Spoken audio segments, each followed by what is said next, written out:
Hello friends, study with BS classes में आपका बहुत बहुत स्वागत है। आज हम इंडियन इकोनॉमी के तहत फाइनेंस सिस्टम जो भी है, वित्तीय व्यवस्था, उसके बारे में जानेंगे और उसके जो भी सब्जेक्ट, उसके बारे में जो भी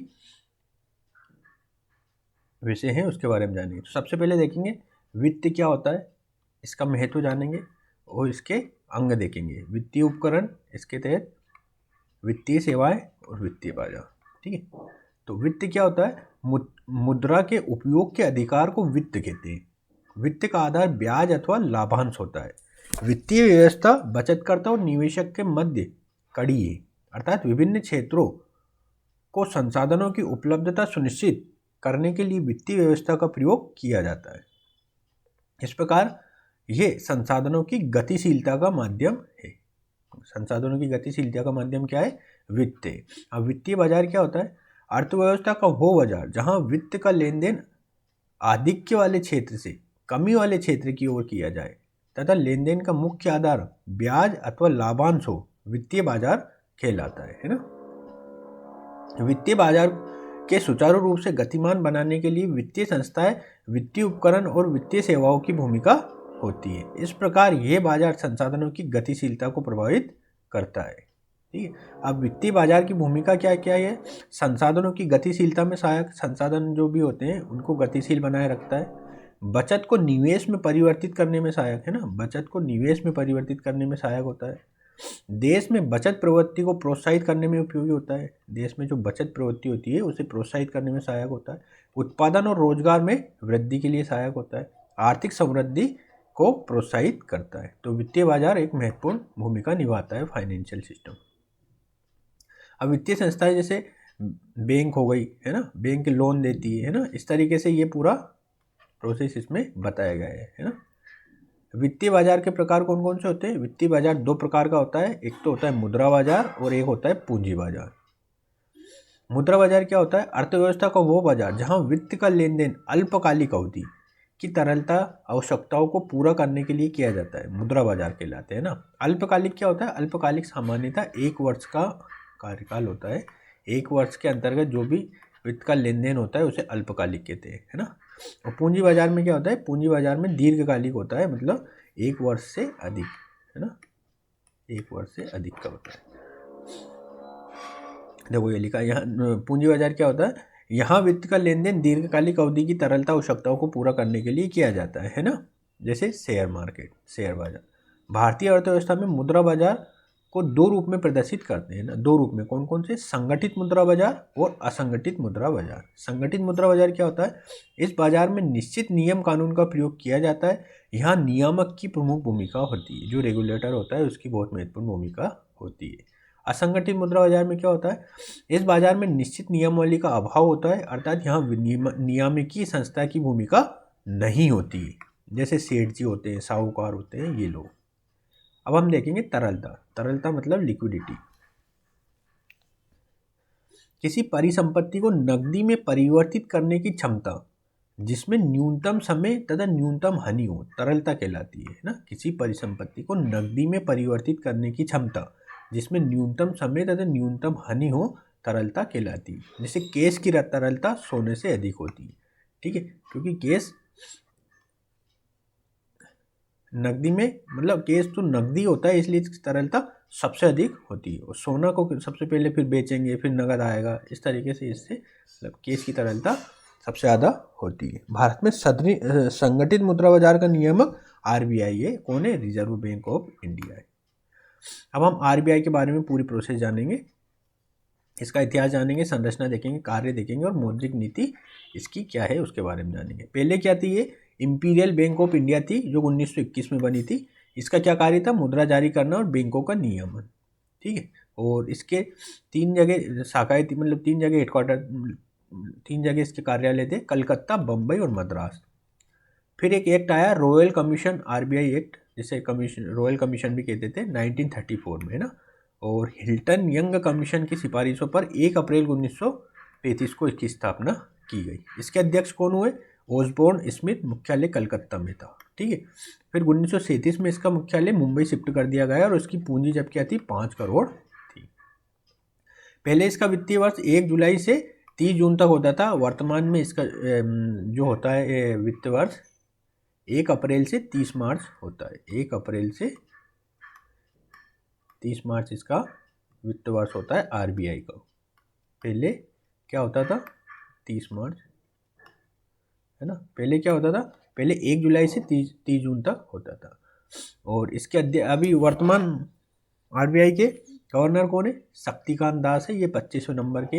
इसके पहले उर्जित पटेल थे, ठीक है। और बैंक का राष्ट्रीय जो आरबीआई का राष्ट्रीयकरण कब हुआ है, 1 जनवरी 1949 को हुआ है। उस समय कौन थे गवर्नर, सीडी देशमुख गवर्नर थे। अब हम आरबीआई की संरचना देखते हैं। आरबीआई के अंतर्गत मुख्य कार्य केंद्रीय बोर्ड द्वारा किए जाते हैं। केंद्रीय बोर्ड के अंतर्गत एक गवर्नर और अधिकतम 4 उप गवर्नर होते हैं। गवर्नर का अधिकतम कार्यकाल 5 वर्ष का होता है तथा इनकी पुनः नियुक्ति भी की जा सकती है। केंद्रीय बोर्ड में सरकार द्वारा 10 निदेशक नामित किए जाते हैं जो अर्थव्यवस्था के विभिन्न क्षेत्रों का अध्ययन करते हैं। प्रत्येक स्थानीय बोर्ड का प्रतिनिधित्व करने के लिए एक निदेशक केंद्रीय बोर्ड का सदस्य होता है। केंद्रीय बोर्ड में सरकार के प्रतिनिधि के रूप में कार्य करने के लिए 2 सदस्यों को नामित किए जाते हैं। 2 सदस्य नामित भी होते हैं। केंद्रीय बोर्ड की एक वर्ष में न्यूनतम 6 बैठकें होती हैं तथा 1 तिमाही में कम से कम 1 बैठक का होना अनिवार्य होता है। केंद्रीय बोर्ड के दिशा निर्देशों को लागू करने के लिए तथा अन्य वित्तीय संस्थाओं के साथ सामंजस्य स्थापित करने के लिए स्थानीय बोर्ड का प्रावधान किया गया है। वर्तमान में 4 स्थानीय बोर्ड है। कौन कौन से, कलकत्ता, मुंबई, दिल्ली और चेन्नई में। स्थानीय बोर्ड क्षेत्रीय आर्थिक हितों को पूरा करने के लिए केंद्रीय बैंक को समय समय पर सलाह देता है। इसके अलावा आरबीआई द्वारा अपने कार्यों को पूरा करने के लिए क्षेत्रीय कार्यालयों का भी प्रयोग किया जाता है।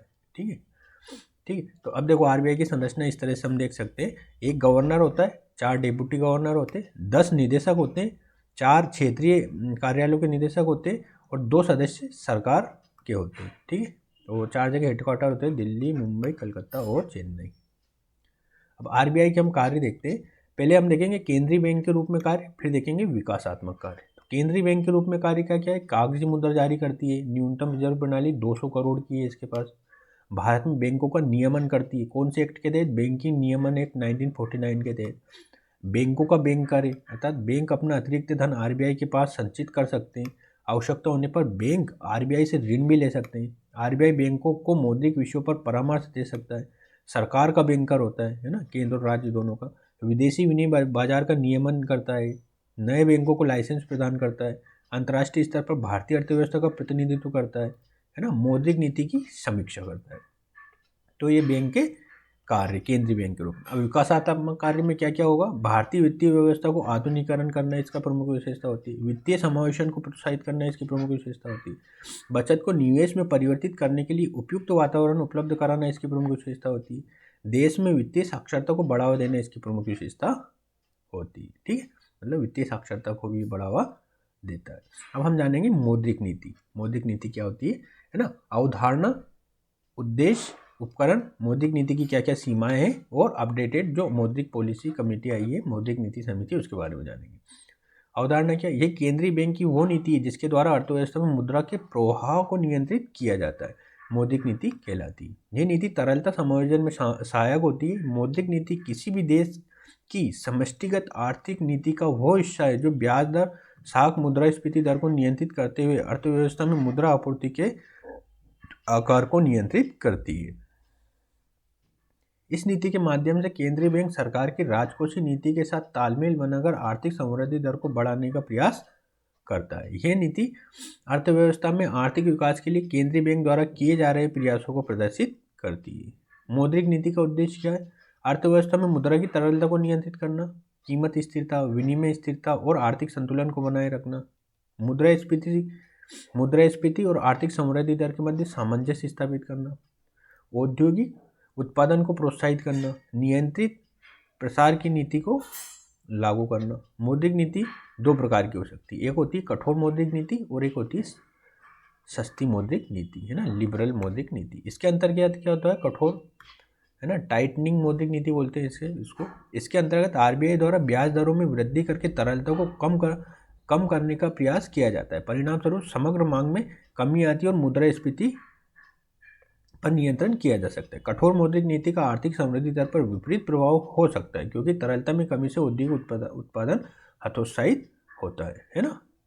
अब हम देखते हैं जो लिबरल होती है सस्ती मौद्रिक नीति, इसके अंतर्गत आरबीआई द्वारा ब्याज दरों में कमी की जाती है, परिणाम स्वरूप तरलता में वृद्धि होने लगती है तथा यह औद्योगिक उत्पादन को प्रोत्साहित करती है। सस्ती मौद्रिक नीति से मुद्रास्फीति दर में वृद्धि हो सकती है ना। विस्तारित मौद्रिक नीति के माध्यम से आर्थिक मंदी को दूर किया जा सकता है। ठीक है, तो ये सिंपल सा है मौद्रिक नीति। जब कठोर होगी तो ब्याज दरें ज़्यादा होंगी, ब्याज दरें ज़्यादा होंगी तरलता कम होगी, तरलता कम होगी तो मुद्रास्फीति नियंत्रित होगी। जब मौद्रिक नीति सस्ती होगी मतलब लिबरल होगी तो ब्याज दर कम होगी, तरलता ज़्यादा होगी और आर्थिक समृद्धि बढ़ेगी, है ना। ठीक है, अब हम अपडेटेड MPGS अभी नहीं है। ठीक है, तो आज के वीडियो को यहीं पे विराम देते हैं, अगले वाली वीडियो में इसके आगे की चीज़ों को देखेंगे। तो वीडियो देखने के लिए बहुत बहुत धन्यवाद।